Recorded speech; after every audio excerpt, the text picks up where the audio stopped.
शादी के जोड़ा सलामत रहे, खुशबू मोहब्बत के आवत रहे।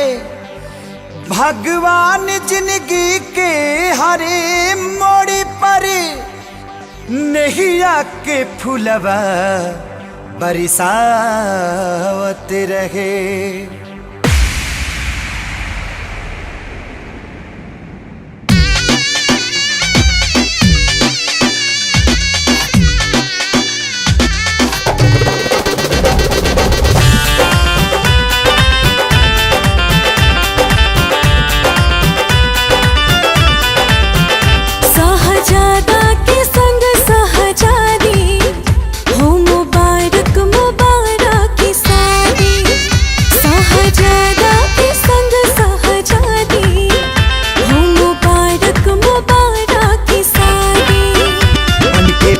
जी के अंगना के चांद रहा हो और चांद रहा हो। जा जा जाए सनम अब तू जा जा, पलम संगिया बात रहा हो। जा जा जाए सनम अब तू जा जा, पलम संगिया बात रहा हो।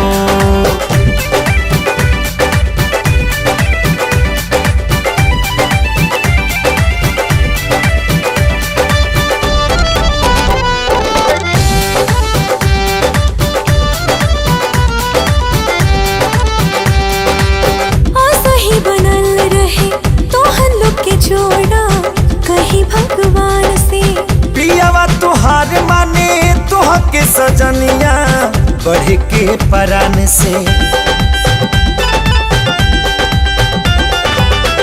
सही बनल रहे तो लोग जोड़ा कहीं भगवान से। पियावा तुहार माने तुह के सजनिया बढ़ के परान से। पूरा कर तू सजन के मुराद रहा हो, हाँ मुराद रहा हो।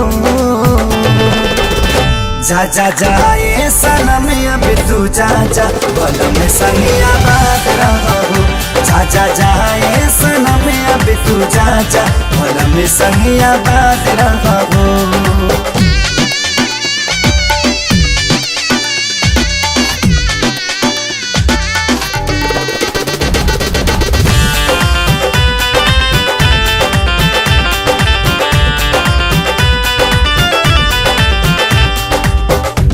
चाहे यार मन जोग जब मिले तब खोले नसीब हो। बाबे खुश नसीबी बाबी आज जे तोहरा बाटे करीबी हो। प्यार चाहे यार मन जोग जब मिले तब खोले नसीब हो। बाबे खुश नसीबी बाबी आज जे तोहरा बाटे करीबी हो। अपना जिंदगी में सही आजाद रहा हो, हाँ आजाद रहा हो।